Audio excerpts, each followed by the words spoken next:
Yes, we have apps on our phone. Every app takes permissions.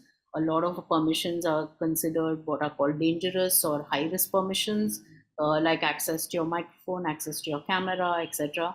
And so all of these are constantly recording, whatever you're saying. Then there are trackers and cookies on your website. So when you are visiting a particular website, there are not only that organizations trackers and cookies, but there are a host of third parties whose trackers and cookies are monitoring what you do. Similarly, on your phone, you have a host of third party SDKs which are embedded in the app that you will never figure out.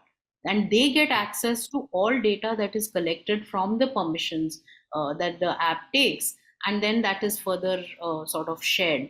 I've done a few years ago, I did a TEDx talk actually on this, which explains in detail how this happens, right?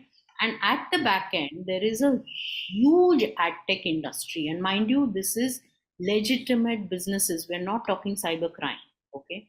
These are legitimate businesses, some of them listed, who are actually dealing with yours and my data. There's a concept called real-time bidding that happens, where in a RTB, real-time bidding for your time happens. So if you visit a website and then the website knows that you have come there immediately. So if you see ads pop up after half a second's pause, right?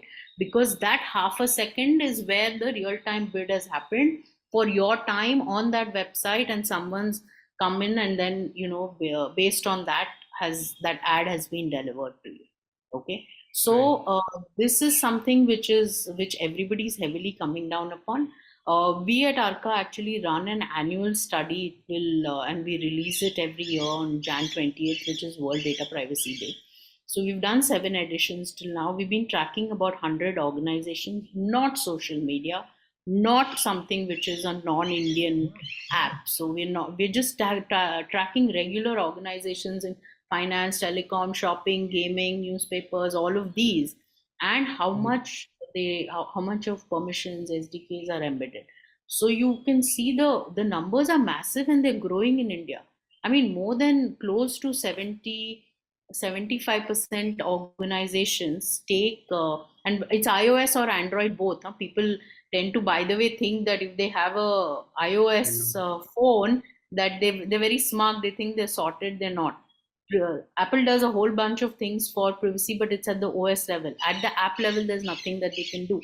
So about 70 to 75%, I don't have the last year's figures in front of me, apps take access to your precise location.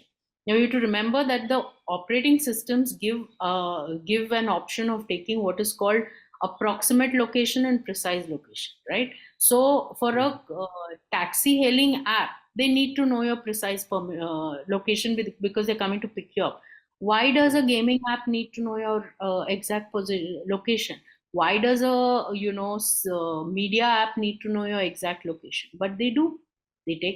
All of them take precise permission. I mean, as I was saying, close to 70-75%. The story doesn't end there. Google and Apple both have they've come down very stringent privacy policy. So one of the things is, when you're loading your app on the Play Store or App Store, you're supposed to declare all the permissions you take. Okay.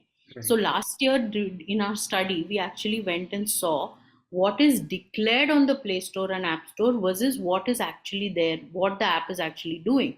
And we saw that while about 78% take, let's say, access to a precise location, only around 25-30% of them declare that they're taking access to precise location.